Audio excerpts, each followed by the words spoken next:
पाकिस्तान के लिए एक ऐसी खबर सामने आई है जिसने शहबाज शरीफ और असीम मुनीर के होश उड़ा दिए हैं। भारत के ऑपरेशन सिंदूर से पाकिस्तान की 1971 जैसी हालत होने वाली है। लंबे समय से बलूचिस्तान की आजादी के लिए लड़ रहे बलूचों ने अपनी आजादी का ऐलान कर दिया है। 14 मई 2025 को बलूच लेखक और कार्यकर्ता मीर यार बलूच ने सोशल मीडिया साइट एक्स पर रिपब्लिक ऑफ बलूचिस्तान की स्वतंत्रता की घोषणा कर दी है।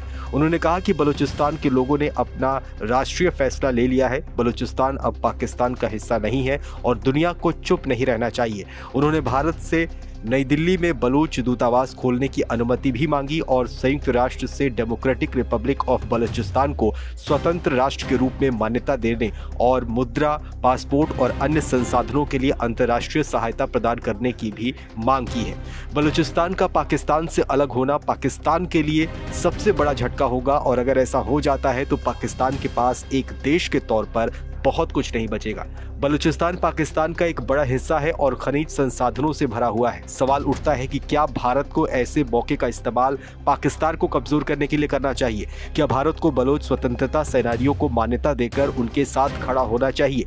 क्या प्रकृति 1971 को एक बार फिर से दोहरा रही है? क्या आज की तारीख में ऐसा संभव है कि भारत बांग्लादेश निर्माण की तरह पाकिस्तान को तोड़कर एक और आजाद देश बलूचिस्तान का निर्माण करे? विशेषज्ञों की माने तो ऐसा किया जा सकता है। भारत अगर ऐसा करने में कामयाब हो जाता है तो इसकी वजह से पाकिस्तान बेहद कमजोर हो जाएगा। 1948 में सैन्य कार्रवाई के बल पर पाकिस्तान ने बलूचिस्तान को अपने साथ मिलाया था, इसलिए ज्यादातर बलूचों के मन में ये बात बैठ गई कि पाकिस्तान कभी उनका नहीं रहा है और ना ही उनका कभी वो हो सकता है। अंग्रेजों की विदाई के साथ ही बलूचों ने अपनी आजादी की घोषणा कर दी थी। पाकिस्तान ने पहले ये बात मान ली थी लेकिन बाद में वो इससे मुकर गया। बलूचों के सबसे बड़े नेता खुदादाद खान के साथ 1876 में अंग्रेजों ने जो संधि की थी उसके मुताबिक बलूचिस्तान एक आजाद देश था। कहा जाता है कि खुदादाद खान को जिन्ना पर भरोसा नहीं था, इसलिए वो भारत के साथ आना चाहते थे। हाल के सालों में बलूच नेताओं और कार्यकर्ताओं ने भारत से बार बार अपनी आजादी के लिए समर्थन मांगा है। इसी क्रम में अभी 9 मई को बलूच नेताओं ने रिपब्लिक ऑफ बलूचिस्तान की घोषणा की और भारत से मान्यता की मांग की। दरअसल बलूच नेताओं को भारत से सबसे ज्यादा उम्मीद है। बलूचों को लगता है कि जिस तरह भारत ने पूर्वी पाकिस्तान को एक आजाद मुल्क में तब्दील किया, उसी तरह बलूचों के लिए भी भारत कदम उठाएगा। बलूचिस्तान की स्वघोषित पीएम नायला कादरी 2023 में भारत के दौरे पर थी। उन्होंने हरिद्वार का भी दौरा किया था, जहां मां गंगा की आरती के दौरान बलूचिस्तान की आजादी की उन्होंने प्रार्थना की थी। नायला अक्सर भारत और यहाँ की जनता से बलूचिस्तान को समर्थन देने की मांग वो करती रही है।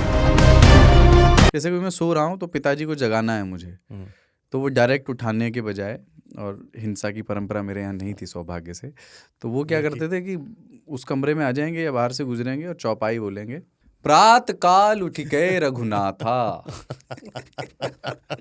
मात पिता गुरु नावई माता। कभी कभी मैं गुस्से में उठ करके अरे पापा चरण स्पर्श किया और सो गया, मैंने कहा अब मत उठाना।